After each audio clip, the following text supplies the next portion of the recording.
Everyone welcome back to another video and आज की इस वीडियो में हम एक और क्वेश्चन प्रूव करेंगे बनारस के इसके ऊपर।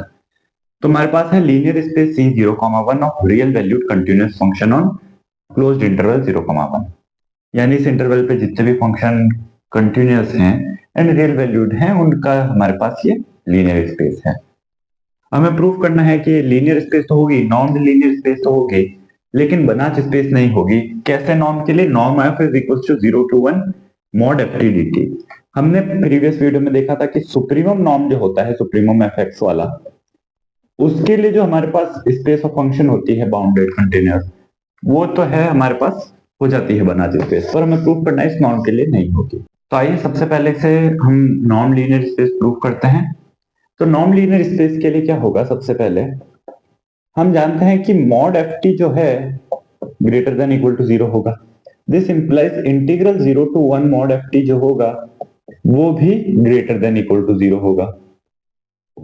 एंड अगर ये ग्रेटर देन इक्वल टू 0 इसका मतलब क्या हो गया? Norm of f is greater than equal to 0। ठीक है। नाउ नेक्स्ट जो केस है हमारे पास सेकंड, उसके लिए हमें प्रूव करना है इक्वल टू 0 वाली कंडीशन के लिए। तो देखिए norm of f is equal to 0, इसका मतलब क्या हुआ कि 0 to 1 mod f t d t is equal to 0। And ये कब 0 होगा? इंटीग्रल तभी 0 पॉसिबल है। हम कह रहे हैं फॉर ऑल टी, तो ये इंटीग्रल हर टी के लिए तभी 0 हो सकता है जब अंदर जो हमारे पास इंटीग्रेंड है F T mod f T वो खुद 0 हो। नहीं तो हर केस के लिए 0 नहीं बोल सकते, कहीं ना कोई केस ऐसा होगा जब 0 नहीं है। अगर हर केस के लिए 0 है तो ये 0 होगा। नाउ मॉड एफ टी अगर इक्वल्स टू 0 है, इसका मतलब ये हुआ अगर हर टी के लिए ये चीज है तो यानी f is equals to 0 function for all t है इसलिए। ठीक है, तो हम कह सकते हैं norm of f is equals to 0 if and only if f is equals to 0 function. ठीक है। नेक्स्ट जो प्रॉपर्टी है ट्राइंगल इनइक्वालिटी, उसके लिए देखिए नॉर्म ऑफ एफ प्लस जी जो होगा उसे हम लिख सकते हैं 0 to 1 mod F plus G T dt is equals to 0 to 1 mod ft plus gt dt। Because हम जानते हैं f प्लस g जो होता है फंक्शन वो equals to ft plus gt हो जाता है। ठीक है। ना अब देखिए यहां पर अगर इस तरीके से है, जब हम मॉड ले रहे हैं तो यहां पर mod a plus mod b है, तो less than equal to mod a यानी कि mod f t plus mod b यानी कि मॉड जीटी हो जाएगा। तो इसलिए हम इसे स्प्लिट कर सकते हैं। तो हम लिख सकते हैं less than equal to 0 to 1 mod f t plus mod g t dt। And अगर इंटीग्रल को स्प्लिट करें तो हमें क्या मिल रहा है? Less than equal to 0 to 1 mod f T dt plus 0 to 1 mod g t dt। And ये क्या हो गया हमारे पास? दिस इंप्लाइज जो norm of f plus g है वो लेस देन इक्वल टू है, ये क्या है? नॉर्म ऑफ f एंड ये है norm of g। So norm of f plus norm of g, ये हमें ट्राइंगल इनइक्वालिटी मिल गई। अब देखते हैं फोर्थ प्रॉपर्टी। फोर्थ प्रॉपर्टी के लिए हमें क्या प्रूव करना है? अल्फा इंटू एफ वाली प्रॉपर्टी है। So norm of alpha into F क्या होगा? Is equals to 0 to 1 mod of alpha into F T dt। अब देखिए जब हमारे पास स्केलर होता है तो अल्फा इंटू एफ टी जो होता है वो equals to alpha into f of t हो जाता है। ये फंक्शन के बेसिक रिजल्ट्स होते हैं। तो इसे हम इसी तरीके से चेंज कर सकते हैं यहाँ पर alpha into f of T. अब अल्फा क्या है? हमारा रियल नंबर है, स्केलर है। सो स्केलर जो है अल्फा, तो इंटीग्रल से हम कांस्टेंट को बाहर ले सकते हैं। तो इसे हम लिख सकते हैं mod alpha into 0 to 1 norm of f T dt। This implies ये किसके इक्वल हो गया? Norm of alpha into f is equals to mod alpha into norm of f. Because ये हमारे पास क्या है? इंटीग्रल 0 to 1, ये हमारे पास नॉर्म ऑफ एफ हो गया। तो चारों प्रॉपर्टीज काफी इजीली सेटिस्फाई हो रही है नॉन लीनियर स्पेस की। अब देखते हैं कि ये कंप्लीट कैसे नहीं है, बनाच स्पेस क्यों नहीं है। तो आइए देखते हैं। तो बनाच स्पेस अगर हमें प्रूव करना है कि बनाच स्पेस नहीं है तो मैं ऐसा सीक्वेंस दिखाना होगा जिसमें कन्वर्ज ना कर रहा हो। तो हमने कहा देखिए एक सीक्वेंस कंसीडर करते हैं एफ एंड टी। जो कि कुछ इस तरीके से डिफाइंड है, 0 से लेके 1/2 के अंदर 1 है उसकी वैल्यू, 1/2 से 1/2 प्लस एन के अंदर minus n t plus n by two plus 1 है, एंड 1/2 प्लस 1/n से लेकर 1 जो हमारे पास पीस है इंटरवल का, उसके अंदर इसकी वैल्यू 0 है। तो देखना है कंटिन्यूस है कि नहीं। तो कंटिन्यूस के लिए देखिए सबसे पहले 1/2 पे चेक करना होगा फॉर एग्जांपल। तो 1/2 अगर देखें तो यहां पर इससे हमारे पास क्या आ रहा है, 1 आ रहा है फर्स्ट वाले स्टेटमेंट से। एंड सेकंड स्टेटमेंट देखूं तो 1/2 अगर t की वैल्यू मैं सेकंड स्टेटमेंट में पुट करूं तो मुझे मिलता है n/2 प्लस n/2 प्लस 1, यानी कि n/2 कैंसिल हो गया एंड 1 बचा। सो सेकंड स्टेटमेंट से भी 1/2 आ रहा है, तो 1/2 पे तो कंटिन्यूस है। नाउ 1/2 प्लस n पर देखना है हमें, तो सेकंड स्टेटमेंट में रखते हैं। So minus n into 1/2 plus 1/n plus n/2 plus 1। Now minus n/2 plus minus n upon n cancel out हो जाएगा, सो -1 बचेगा। So -1 plus n/2 plus 1, so n/2 cancel, -1 cancel, बचा 0। थर्ड स्टेटमेंट से भी 0 आ रहा है 1/2 प्लस 1/n पे। तो कंटिन्यूस तो हो गया आपके पास फंक्शन। ऑलराइट, नाउ हमें प्रूफ करना है कि ये कन्वर्ज नहीं कर रहा। तो उसके लिए सबसे पहले हमें कॉची सीक्वेंस दिखाना होगा इसे। तो हमने कहा लेते हैं नॉर्म fm माइनस fn, हमें लेस देन एप्सिलॉन बताना होगा, इसे अप्रोचेस टू 0 दिखाना होगा to show that it is Cauchy sequence. तो हमने कहा नॉर्म fm माइनस fn क्या होगा, 0 to 1 mod of fmt minus fnt dt simply. Then ये जो इंटीग्रल है इसे स्प्लिट किया जा सकता है 0 to 1/2 एंड 1/2 से 1 के बीच में। नाउ 0 to 1/2 पे जो इंटरवल है 0 से लेकर 1/2, वहां पर fmt की वैल्यू क्या है, 1 है, एंड fnt की वैल्यू क्या है, 1 है। सो 1 माइनस 1 क्या हो गया, 0 हो गया। तो ये इंटीग्रल जो है रिड्यूस हो जाएगा 0 पे। एंड ये जो इंटीग्रल है हमारे पास 1/2 से लेके 1 तक, तो ये देखिए हमारे पास कुछ इस तरीके से मॉड a माइनस बी। हम जानते हैं mod a minus b is less than equal to mod a plus mod b। तो इस इंटीग्रल को हम कुछ इस तरीके से लिख सकते हैं, less than equal to 0 to 1 fmt dt, sorry 1/2 to 1/2 plus 1/2 to 1 fmt dt plus 1/2 to 1 fnt dt। ठीक है, तो ये हमारे पास इंटीग्रल कुछ इस तरीके से रिड्यूस हो गया। तो इसे हम एक बार के लिए हटा सकते हैं। ना इस इंटीग्रल की वैल्यू फाइंड आउट करने के लिए सबसे पहले हम इस टर्म को सॉल्व करते हैं। अगर इस टर्म की जो वैल्यू आएगी वही इसकी आएगी, बस m की जगह n होगा, दोनों इंटीग्रल सेम है। सो हमने कहा इंटीग्रल 1/2 to 1 fmt dt जो है उसे लिखा जा सकता है 1/2 से लेके 1/2 plus 1/n and 1/2 plus 1/n से लेके 1 तक। So integral 1/2 to 1/2 plus 1/n, 1/m आएगा इस बार, fm है हमारे पास, तो fmt dt प्लस, अब देखिए 1/2 से लेके 1/2 प्लस 1/n से लेके 1 तक जो है इंटीग्रल की वैल्यू 0 है, फंक्शन की वैल्यू 0 है, तो इंटीग्रल क्या हो जाएगा, 0 हो जाएगा। तो ये हम टर्म हटा सकते हैं। नाउ fmt का जो वैल्यू है इस रेंज के अंदर 1/2 से लेके 1/2 प्लस 1/n, वो कुछ इस तरीके से है, तो हम लिख सकते हैं minus mt plus m/2 plus 1 dt।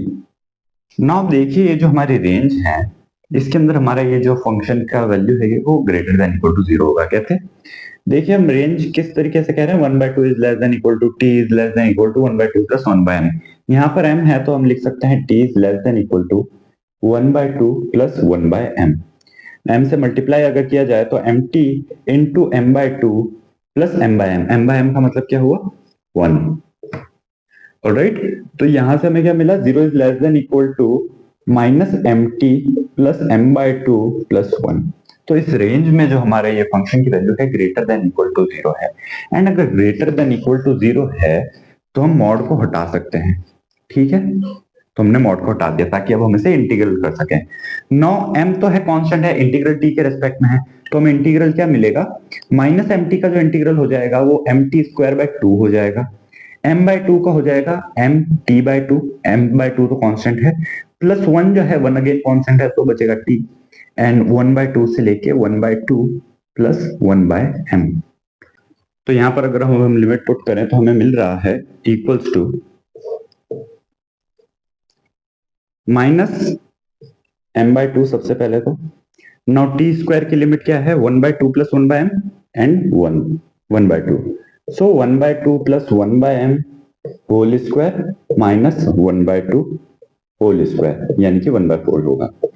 ठीक है, नेक्स्ट क्या है, प्लस m/2, एंड यहां पर क्या है 1/2 प्लस 1/m माइनस सिंपलिटी है so minus 1/2, then plus 1, again यहां पर भी 1/2 प्लस 1/m माइनस 1/2।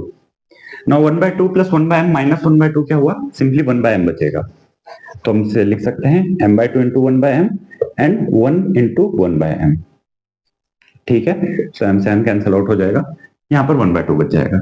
अब देखिए यहाँ पर ये जो है हमारे पास a square minus B square मिल रहा है, सो इसे हम लिख सकते हैं minus m/2 a square minus B square, यानी कि a plus B into a minus B. So a plus B क्या होगा, 1/2 प्लस 1/m प्लस 1/2, तो क्या मिला 1/2 plus 1/2 1, so 1 plus 1/m into a minus b यानी 1/2 प्लस 1/m माइनस 1/2, तो यानी ये कैंसिल आउट हो जाएगा एंड बचा 1/m। ठीक है, प्लस 1/2 प्लस 1/m, यहां से 1/2 एंड यहां से 1/m, सो m से m कैंसिल आउट हो जाएगा अगेन, एंड इस बार ब्रैकेट ओपन करें तो हमें मिलेगा minus 1/2 minus 1/2m and plus 1/2 plus 1/m, 1/2 से 1/2 कैंसिल, एंड देखिए यहाँ पर माइनस 1/2m है एंड 1/m है, सो 1/m अगर मैं कॉमन ले लूं तो मुझे मिलेगा माइनस 1/2 प्लस 1, यहां से माइनस 1/2 एंड यहां से प्लस 1 बचा, तो माइनस 1/2 प्लस 1 क्या होगा 1/2, तो मुझे इन द एंड ये क्या मिला 1/2m, क्योंकि 1/m कॉमन था, तो इंटीग्रल की वैल्यू जो मुझे एंड में मिली वो मिली 1/2m। इसी तरीके से जो मेरे पास सेकंड इंटीग्रल है n के टर्म्स में वो मुझे 1/2n मिलेगा, तो मैं यहां से क्या लिख सकता हूं कि मेरा इंटीग्रल जो है कुछ इस तरीके से बन जाएगा, norm of fm minus fn is less than equal to, पहला इंटीग्रल है 1/2m एंड सेकंड है 1/2n। ठीक है, now as m comma n approaches to infinity, ये हमारे पास क्या होगा 1/2m कॉमा 1/2n दोनों ही अप्रोचेस टू 0 होंगे, यानी कि norm of fm minus fn approaches to 0, यानी कि ये क्या हो गया कॉची सीक्वेंस हो गया हमारे पास, कॉची सीक्वेंस तो हमारे पास प्रूव हो गया। अब हमें प्रूव करना है कि ये कन्वर्ज नहीं कर रहा है, तो अगर कन्वर्ज नहीं कर रहा है ये प्रूव करना है तो हम इसके लिए ले लेंगे कॉन्ट्राडिक्शन, हम कहेंगे कि चलिए let us assume to the contrary कि ये कन्वर्ज कर रहा है किसी फंक्शन f के ऊपर, तो ये देखते हैं। हमने कहा let fn approaches to f belongs to c0,1, यानी कि किसी कंटिन्यूअस फंक्शन पर ये अप्रोच कर रहा है, हमने मान लिया कि मान लेते हैं कन्वर्जेंट है, then norm fn minus f क्या होगा 0 to 1 fnt minus ft dt। ना इस नॉर्म को तीन लिमिट्स में स्प्लिट किया जा सकता है, सबसे पहले 0 to 1/2 fnt minus ft dt, second है प्लस 1/2 से लेके 1/2 plus 1/n fnt minus ft dt, and third जो है वो है 1/2 plus 1/n to 1 fnt minus ft dt। ये क्यों किया है हमने, क्योंकि fn हमारा कुछ इसी तरीके से डिफाइंड है तीन अलग अलग तरीके से। तो देखिए 0 से लेके 1/2 के अंदर fnt की वैल्यू क्या है 1 है, तो यहां पर fnt रिप्लेस हो जाएगा 1 से, इस इंटरवल में n के टर्म्स में डिफाइंड है तो इसे हम fnt रहने देते हैं। थर्ड जो है, तो थर्ड केस में 1/2 प्लस 1/n से लेके 1 के अंदर fnt की वैल्यू 0 है, तो 0 माइनस ft dt मिलेगा, यानी minus ft dt, and minus ft है तो मॉड है सो हम इसे मॉड ft dt लिख सकते हैं, सिंपली मॉड कर रहे हैं हम बिकॉज माइनस है तो ऑप्शन नहीं होगा।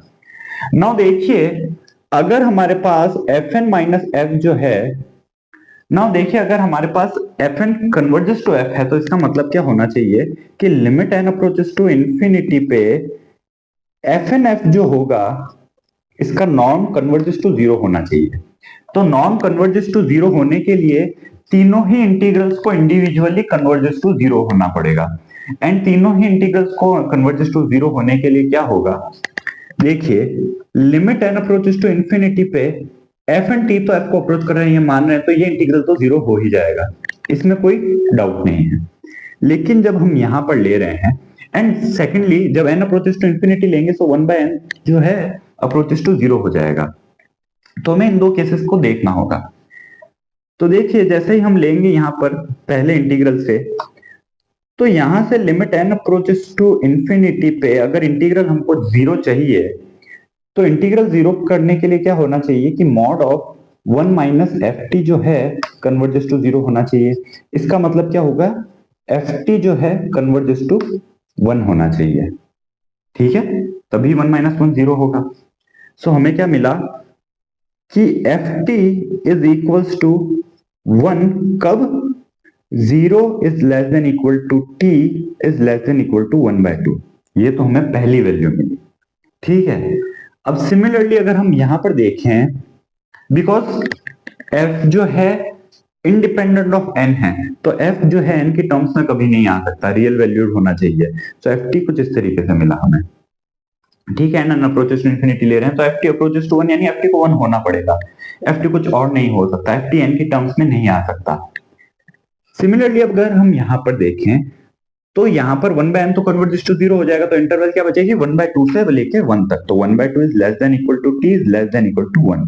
अब देखते हैं यहां पर ft हमें क्या मिलता है। तो यहां पर भी कन्वर्जेस पे हमें जीरो मिलना चाहिए, so limit n approaches to ना, यहां पर भी हमें ft जो है इंटीग्रल जो है अप्रोचेस टू जीरो मिलना चाहिए। तो अगर इंटीग्रल अप्रोचेस टू जीरो है तो हमें चाहिए कि mod ft approaches to zero, यानी कि ft जो होगा वो इक्वल टू जीरो मिलेगा इस केस में। तो हमें क्या मिला, जीरो। अब देखिए 1/2 पर लेफ्ट हैंड साइड में तो ft की वैल्यू 1 है एंड राइट हैंड साइड पे 0 है, तो इसका मतलब क्या हुआ कि ft is not continuous. And अगर ft कंटिन्यूअस नहीं है तो हम कह सकते हैं ft does not belongs to c 0,1। 0,1 कैसा था, space of real valued continuous function, discontinuous function हमने एक्सक्लूड कर दिए थे। तो यानी कि अगर ये इससे बिलोंग नहीं कर रहा है, लेकिन हमने कहा था कि f बिलोंग्स टू c, तो ये हमारे पास कॉन्ट्राडिक्शन आ गया, यानी कि this implies fn is not convergent, ये सीक्वेंस जो है कन्वर्जेंट नहीं है। एंड कन्वर्जेंट नहीं है इसका मतलब क्या हुआ कि c 0,1 जो है बनाच स्पेस नहीं है, not Banach space. Alright, so this was all in today's video. मिलते हैं नेक्स्ट वीडियो में, तब तक के लिए take care and thanks for watching.